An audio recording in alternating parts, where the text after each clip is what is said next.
Students, آج ہم جس اہم ٹاپک پہ بات کریں گے وہ ہے مقننہ۔ مقننہ یعنی لیجسلیچر، جس کا معروف نام پارلیمنٹ ہے، ایک ایسا ادارہ ہے جو عوام کے ووٹوں سے منتخب ہوتا ہے اور عوام کی آواز کو حکومتی ایوانوں کی غلام گردشوں میں پہنچا دیتا ہے۔ یہ ادارہ آئین سازی بھی کرتا ہے اور قانون سازی بھی۔ بچوں، ایک وہ زمانہ تھا جب وقت کے بادشاہ اور آمر اپنے منہ سے نکلے الفاظ کو قانون کہا کرتے تھے، اور بادشاہ وقت کے ہونٹوں کی جنبش سے قوانین بنائے جاتے تھے۔ انسانی زندگیاں ہونٹوں کی اسی دو دھاری تلوار سے قلم کر دی جاتی تھیں، اور اس ظلم کے خلاف احتجاج کرنے والا کوئی نہیں تھا۔ تعلیم اور سیاسی شعور کی کمی، غربت اور ذہنی پسماندگی اس کا سبب تھی کہ عوام اس ظلم کے خلاف خاموش رہتے تھے۔ پھر بچوں، وقت اور حالات تبدیل ہوئے اور پارلیمنٹ جیسے ادارے دنیا کے مختلف ممالک میں تشکیل پائے۔ یوں عوام کی آواز قانون کے سانچوں میں ڈھلنے لگی۔ مقننہ حکومت کے 3 شعبوں میں سے ایک اہم ترین شعبہ ہے۔ یہ بعض ممالک میں ایک ایوان پر مشتمل ہے، جسے یک ایوانی مقننہ یا یونیک ایمرل لیجسلیچر کہا جاتا ہے۔ بعض ممالک میں یہ 2 ایوانوں پر مشتمل ہوتی ہے، جسے بائیک ایمرل لیجسلیچر کہا جاتا ہے۔ دنیا کے مختلف ممالک میں اس کے مختلف نام ہیں۔ مثلاً پاکستان، بھارت، فرانس، برطانیہ اور کینیڈا میں اسے پارلیمنٹ کہا جاتا ہے۔ امریکہ میں اس کا نام کانگریس ہے۔ جنوبی افریقہ میں یہ یونین پارلیمنٹ کہلاتی ہے۔ سوئٹزرلینڈ میں اسے فیڈرل اسمبلی کہا جاتا ہے۔ چین میں نیشنل پیپلز کانگریس کے نام سے پہچانی جاتی ہے۔ جاپان میں اسے ڈائٹ کہا جاتا ہے۔ آسٹریلیا میں اس کا نام کامن ویلتھ پارلیمنٹ ہے، جبکہ بنگلہ دیش میں اسے ہاؤس آف دی نیشن یا پارلیمنٹ کہتے ہیں۔ اس کی میعاد یا اس کا ٹینیور مختلف ممالک میں مختلف ہے، حتیٰ کہ 2 ایوانوں کی صورت میں ہر 2 ایوانوں کی میعاد بھی ایک ملک کے اندر فرق ہے۔ اس کی تعداد دنیا کے تمام ممالک میں مختلف ہے۔ مقننہ اہم ترین حکومتی فرائض سر انجام دیتی ہے۔ چنانچہ بچوں، پارلیمنٹ یا مقننہ قانون سازی بھی کرتی ہے اور آئین سازی بھی۔ یہ آئین میں ترمیم بھی کرتی ہے اور مختلف مالیاتی فرائض بھی سر انجام دیتی ہے۔ یہ انتظامیہ کی نگرانی کرنے کے ساتھ ساتھ رائے عامہ کی تشکیل میں اہم کردار ادا کرتی ہے۔ اس کی بعض انتخابی ذمہ داریوں سے انکار ممکن نہیں۔ بعض ممالک میں یہ عدالتی فرائض بھی سر انجام دیتی ہے اور اس کے ساتھ ساتھ امور خارجہ پر بھی اپنی گہری نگاہ رکھتی ہے۔ یہ بعض ممالک میں مشاورتی فرائض بھی سر انجام دیتی ہے اور بعض اہم معاملات کی تحقیق بھی کرتی ہے۔ سب سے بڑھ کر یہ کہ یہ ادارہ عوام کی سیاسی تربیت کرتا ہے اور رائے عامہ کی تشکیل میں اہم کردار ادا کرتا ہے۔ بچوں، جہاں تک قانون سازی کا تعلق ہے تو مقننہ کی سب سے اولین ذمہ داری قانون بنانا ہے۔ ریاستی قوانین کی مدد سے سلطنتیں چلائی جاتی ہیں۔ ریاستوں کے دائرہ کار میں اضافے کے ساتھ ساتھ قوانین کی تعداد میں بھی اضافہ ہو رہا ہے۔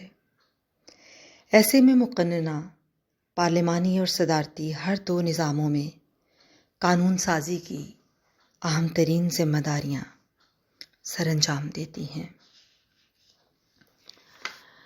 پارلیمانی نظام حکومت میں اکثر مسودات پارلیمنٹ کی عام اراکین کی بجائے کابینہ کی طرف سے پیش کیے جاتے ہیں۔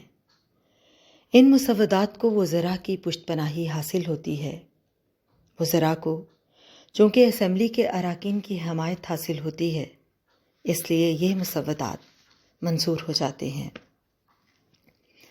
صدارتی نظام میں اگرچہ مسودات براہ راست انتظامیہ کی طرف سے پیش نہیں ہوتے، مگر صدر مختلف طریقوں سے ان مسودات کی منظوری کے عمل پر اثر انداز ہوتا ہے اور بلوں پر اس کے دستخط مسودات پر اس کی گرفت کو یقیناً مضبوط بنا دیتے ہیں۔ اگر کسی ملک میں مقننہ ایک ہی ایوان پر مشتمل ہو تو مسودہ کی منظوری کا عمل تاخیر کا شکار نہیں ہوتا۔ دو ایوانی مقننہ کی صورت میں مسودات ایک ایوان کی منظوری کے بعد دوسرے ایوان میں بھجوا دیے جاتے ہیں۔ دونوں ایوانوں کی منظوری ضروری ہوتی ہے۔ اس حوالے سے کسی بھی اختلاف رائے کی صورت میں پارلیمنٹ یا مقننہ کا مشترکہ اجلاس بلایا جاتا ہے۔ اختلافات کو دور کرنے کی ہر ممکن کوشش کی جاتی ہے، اور اگر دونوں ایوان اختلاف کو دور کرنے میں ناکام ہو جائیں تو مسودے کو ختم کر دیا جاتا ہے۔ یعنی کسی بھی بل یا مسودہ کی منظوری کے لیے دونوں ایوانوں کا اتفاق رائے بہت ضروری ہے۔ اسٹوڈنٹس مقننہ کی ایک اہم ذمہ داری ملک کے لیے آئین بنانا ہے۔ آئین بنیادی اصولوں پر مشتمل وہ دستاویز ہے جس کی بنیاد پر ہر ملک اپنا نظام چلاتا ہے۔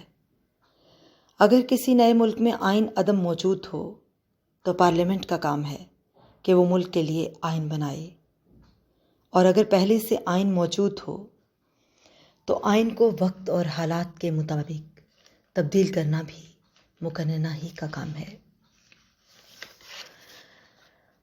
آئین میں تبدیلی کا طریقہ کار آئین ہی کے اندر درج ہوتا ہے، اس لیے بچوں مقننہ اسی مخصوص طریقہ کار کے مطابق آئین میں تبدیلی کر لیتی ہے۔ یوں پارلیمنٹ ملک کے آئین کو حالات کے تقاضوں کے مطابق ڈھالتی ہے اور اس کی فرسودگی کو ختم کر دیتی ہے۔ مقننہ کی ایک اہم ذمہ داری مالیاتی امور کی انجام دہی ہے۔ مقننہ عوام کا منتخب کردہ ادارہ ہے، اس لیے عوام کی توقعات کے مطابق مختلف ریاستوں کے آئین مقننہ کو مالی معاملات میں گرفت رکھنے کا اختیار دیتے ہیں۔ چنانچہ مقننہ بجٹ کو منظور یا نامنظور کرتی ہے، انتظامیہ کی طرف سے لگائے جانے والے تمام ٹیکسز کی فائنل منظوری دیتی ہے۔ وزراء جب بھی اپنے اپنے شعبہ کے لیے رقوم نکلواتے ہیں، ان کو مقننہ کے سامنے اس کی تفصیل پیش کرنی ہوتی ہے۔ پارلیمانی نظام میں بالخصوص مقننہ کو مالیاتی امور پر دسترس حاصل ہے۔ مقننہ کا ایک بہت اہم کام انتظامیہ کی نگرانی ہے۔ پارلیمانی نظام میں مقننہ اور کابینہ دونوں ہی اہم ترین ذمہ داریاں سر انجام دیتے ہیں، مگر پارلیمنٹ کو اس لحاظ سے بالادستی حاصل ہے کہ مقننہ وزیر اعظم اور کابینہ کا تقرر کرتی ہے، اور یوں وزیر اعظم اور کابینہ کے تقرر کے ذریعے، وزیر اعظم اور کابینہ کے کاموں کی نگرانی کے ذریعے، وزراء پر تنقید اور سوالات کے ذریعے، اور وزیر اعظم پر عدم اعتماد کے ذریعے، وزراء کے پیش کردہ بجٹ کی نامنظوری کے ذریعے انتظامی امور کی نگرانی مقننہ کرتی ہے۔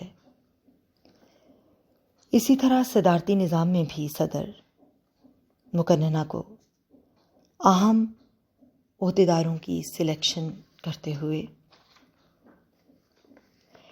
اعلان جنگ کرتے ہوئے یا دوسرے ممالک سے معاہدات کرتے ہوئے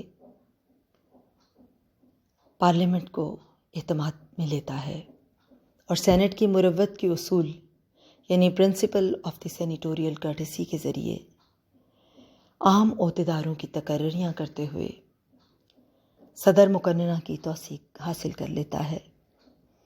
در حقیقت مقننہ عوام کا منتخب ادارہ ہے۔ انتظامیہ کی نگرانی کا اختیار دے کر عوام پر کابینہ کی نگرانی کو ممکن بنانے کی کوشش کی گئی ہے تاکہ حکومت کے ایوانوں کی غلام گردشوں میں عوام کی آواز کو مؤثر بنایا جا سکے۔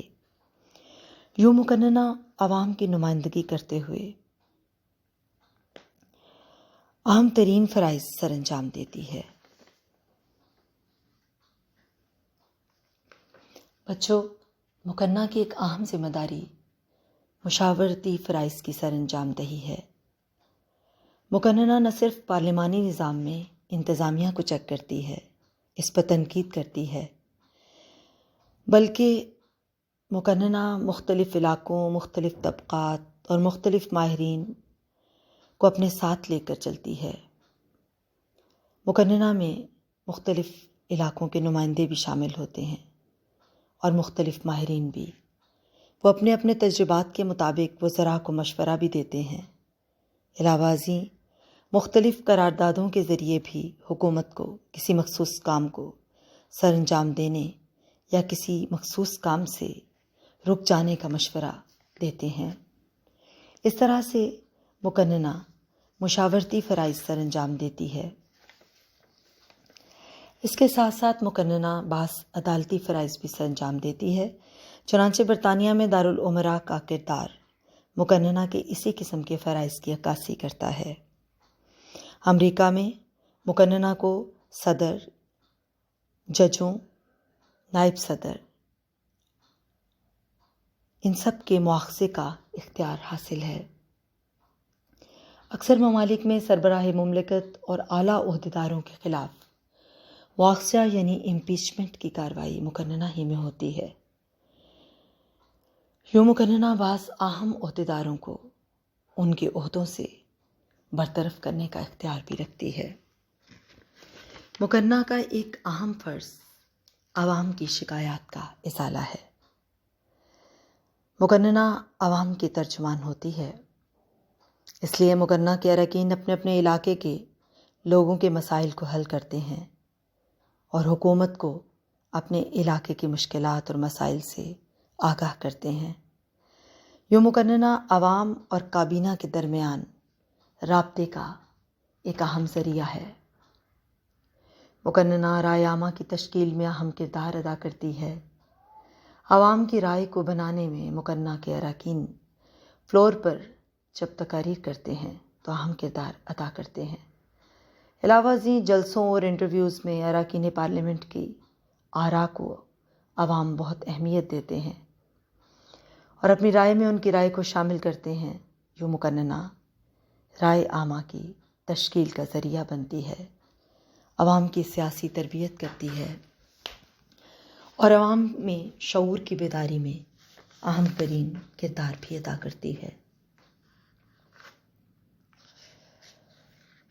بچوں، اگرچہ معترضین اعتراض کرتے ہیں کہ ترقی پذیر ممالک اور پسماندہ ممالک میں پارلیمنٹ کے اندر بڑے بڑے جاگیرداروں، صنعت کاروں یعنی مل آنرز اور تاجروں کی موجودگی اس ادارے میں عوام کی آواز کو پہنچانے سے قاصر ہے۔ اس کے علاوہ انتخاب کا طریقہ کار بھی ایسا ہے کہ اس میں تمام آدمی شرکت نہیں کر سکتے، بلکہ صرف امراء ہی کے لیے انتخابات میں حصہ لینا ممکن ہے۔ اس لیے امریکہ جیسے ترقی یافتہ ممالک کی ڈیموکریسی کو بھی ڈالر ڈیموکریسی کہا جاتا ہے۔ مگر بچوں، ہمارے سامنے ایسی بھی مثالیں موجود ہیں کہ پارٹی سسٹم کی وجہ سے پسماندہ اور مڈل کلاس کے لوگ بھی مقننہ کا حصہ بنے اور انہوں نے عوام کے مسائل کو اس ایوان میں زندہ رکھا۔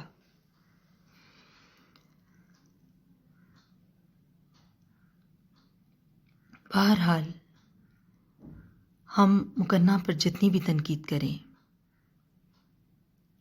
پورے اعتماد سے ہم یہ بات کہہ سکتے ہیں کہ پارلیمنٹ کی حکمرانی بہرحال پرانی شہنشاہیت سے بہت بہتر ہے۔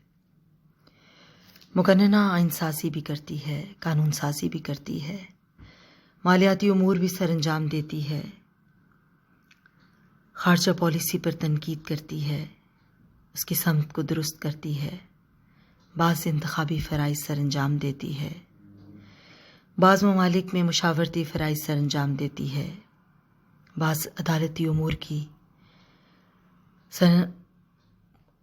انجام دہی میں بھی اہم کردار ادا کرتی ہے۔ اس کے ساتھ ساتھ عوام میں سیاسی شعور کی بیداری، ان کی تربیت اور رائے عامہ کی تشکیل میں بھی اس کا کردار بہت نمایاں ہے۔